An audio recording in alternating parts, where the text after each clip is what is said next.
Untuk yang pertama dan terakhir dalam hidupku, aku ingin menjalani hidupku seperti diriku yang sebenarnya, meski hidup berarti kematian.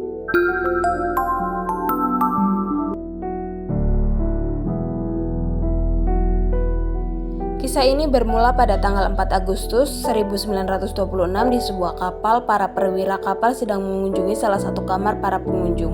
Di kamar pengunjung, petugas melihat beberapa foto dan selembar kertas yang isi suratnya berbunyi, "Maaf, tolong kirimkan koper saya pulang." Benar sekali, ketika petugas kapal menemukan ruangan kosong dan surat itu, ia langsung naik ke geladak dan menemukan hanya ada sepasang sepatu di pinggir pagar kapal.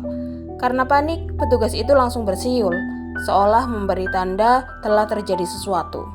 Beralih ke flashback, pada tahun 1921 beberapa pelajar Korea yang belajar di luar negeri di Jepang terlihat mendiskusikan jadwal kunjungan teater dan pertunjukan musik yang akan diselenggarakan di Joseon, di mana pada saat itu Korea masih menjadi jajahan Jepang, dan program mereka bertujuan untuk mengumpulkan dana bagi asosiasi serta melestarikan kesenian Joseon. Perkumpulan mereka dipimpin oleh seorang pria pintar dan keren bernama Kim Woo-jin. Kim Woo-jin sedang asik ngobrol, tiba-tiba datang seorang wanita. Bukan guys, wanita munafik itu jelas-jelas laki-laki yang berperan sebagai wanita itu dengan nada humor sambil memarahi teman-temannya. Seolah-olah dia tidak akan menerimanya meskipun ada wanita lain di sana. Namun kemudian dia disambut oleh rekannya Mas Lee yang menyuruhnya untuk tidak khawatir, akan ada wanita lain yang bisa membantu kita nantinya. Nah, di tempat lain kita melihat wanita yang dimaksud sedang berlatih menyanyi dengan sangat merdu di sebuah ruangan. Wanita cantik ini bernama Yoon Sim-dok. Usai latihan di luar gedung, Sim-dok didekati oleh Mas Lee. Di sana Mas Lee langsung mengumumkan rencana mereka, bahkan meminta Sim-dok untuk ikut serta dalam agenda yang mereka adakan dan memberikan alamat kampusnya. Sim-dok yang takut dengan rencana mereka masih ragu-ragu. Namun sore itu Sim-dok mencoba menghubungi alamat tersebut. Saat sampai di gedung tersebut, Sim-dok secara tidak sengaja mendengar suara seorang pria sedang membaca buku. Lalu perlahan masuk ke ruangan tempat suara itu berasal. Ya, pria tersebut adalah Woo-jin. Sim-dok yang mengetahui buku tersebut tiba-tiba angkat bicara, mengatakan bahwa dia tidak setuju dengan kisah cinta yang digambarkan oleh penulis buku tersebut, Takeo Arishima. Mengetahui ada orang lain yang masuk tanpa izin, membuat Woo-jin sedikit lebih keras pada Sim-dok. Ya, karena pada saat itu, hal itu benar-benar tidak bernilai apapun. Saat Sim-dok hendak pergi, Mas Lee datang menyambut dan memperkenalkan keduanya. Sim-dok tidak mau pergi. Woo-jin langsung mengajaknya bergabung dengan mereka demi Joseon. Namun itu ditolak mentah-mentah oleh Sim-dok. Namun setelah mendengar penjelasan cerdas dari Woo-jin, Sim-dok akhirnya menyetujuinya dengan dua syarat. Satu, bernyanyi dengan sederhana, dan kedua, jika bahaya mengancamnya, dia akan segera berhenti. Pada akhirnya, asosiasi mereka bersedia menerima Sim-dok dan syaratnya. Di tempat tinggalnya, Woo-jin menerima surat dari ayahnya. Di dalamnya, Pak Kim sangat ngotot mengatakan bahwa setelah kamu lulus kuliah, inilah saatnya kamu menuruti keinginanku, kata ayahnya. Benar sekali, saat Woo-jin membaca surat itu, dia hanya terdiam. Keesokan harinya, di gedung kampus Woo-jin, Sim-dok memamerkan suaranya yang indah kepada teman-temannya. Mereka semua terkejut melihatnya. Ketika sesi latihan menyanyi berakhir, semua orang bertepuk tangan kagum, tapi Woo-jin tidak. Dia segera mengundang teman-temannya untuk berlatih sebuah drama dan mengabaikannya, membuat Sim-dok sedikit kesal pada Woo-jin.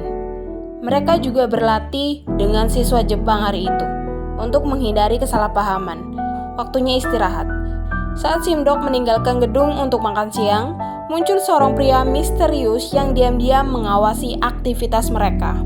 Sampainya di kantin, Sim-dok melihat Woo-jin sedang makan sendirian. Awalnya Sim-dok tidak ingin duduk di sebelahnya. Tapi, lalu kenapa? Karena tidak ada kursi kosong di tempat lain, Sim-dok mau duduk di sebelah Woo-jin. Ketika Woo-jin selesai makan dan pergi, Sim-dok tiba-tiba memegang tangan Woo-jin. Karena ada yang ingin dia katakan. Pegangannya membuat Woo-jin terdiam. Mereka ngobrol bersama. Dan ternyata Sim-dok ingin bertanya kenapa Woo-jin begitu bersemangat melakukan pertunjukan untuk Joseon. karena kondisinya akan sama, kata Simdok, tetap terpuruk.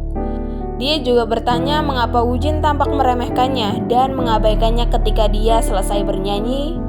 Woo-jin menjawab semua pertanyaan ini dengan bijak. Kemudian ketika Woo-jin membayar makanannya, mereka terlihat lebih dekat.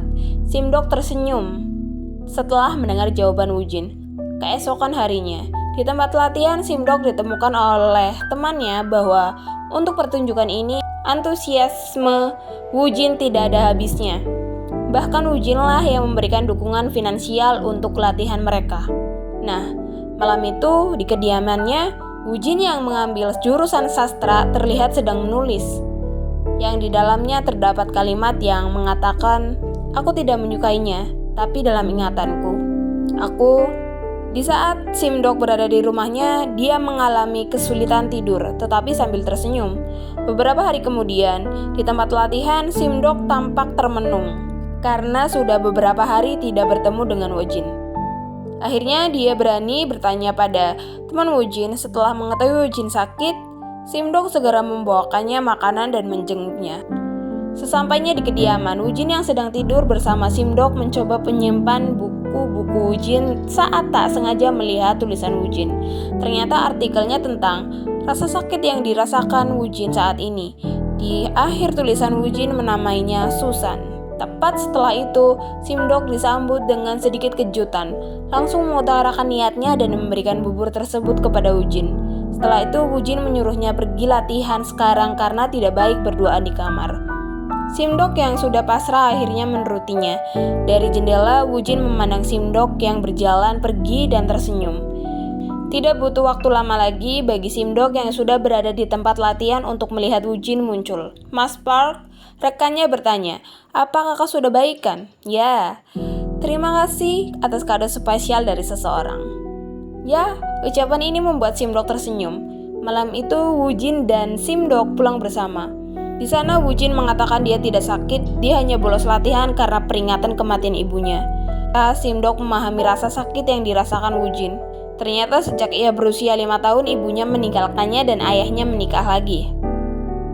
Sejak itu, Woo-jin tidak lagi mengingat ibunya. Itu sebabnya dia beberapa hari ini tidak datang latihan karena dia butuh waktu untuk merindukan ibunya. Keesokan harinya, saat sedang berlatih, mereka didekati oleh tentara Jepang. Prajurit yang ceroboh itu hampir menembak dan membunuh Woo-jin yang berusaha melindungi negaranya. Beruntung ada mahasiswa Jepang yang membantu mereka dan mereka kemudian muncul untuk membahas kekacauan yang baru saja terjadi. Teman-temannya ragu untuk terus berlatih dan seringkali berniat untuk berhenti. Woo-jin yang sudah pasrah, tiba-tiba Simdok angkat bicara. Dan perkataan Simdok membuat teman-temannya berdiri dan segera memulai latihan lagi. Hal ini membuat Woo-jin mengagumi Simdok. Keesokan harinya, mereka semua berlatih dengan sangat antusias dan penuh dengan kebahagiaan. Hari itu adalah hari latihan terakhir mereka dan besok mereka akan berangkat ke Joseon untuk melakukan tur ke 10 kota dan kota ke-10 mereka di kota Gyeongsang. Untuk mengabadikan momen mereka berfoto bersama hari itu. Keesokan harinya, mereka berangkat dengan perahu untuk pulang ke rumah. Di atas kapal, Simdok mendekati Woo-jin dengan penuh semangat, sambil menceritakan cerita-cerita kecil. Keesokan harinya, mereka langsung memulai konsernya di kota pertama, sementara Woo-jin dan Simdok membagikan brosur setelah acara. Beberapa hari setelah pertunjukan pertama, kedua, ketiga, dan seterusnya, sekarang final. Mereka semua berangkat dengan kereta api menuju kota tujuan. Di kereta tersebut, Simdok tertidur sambil duduk di samping Woo-jin.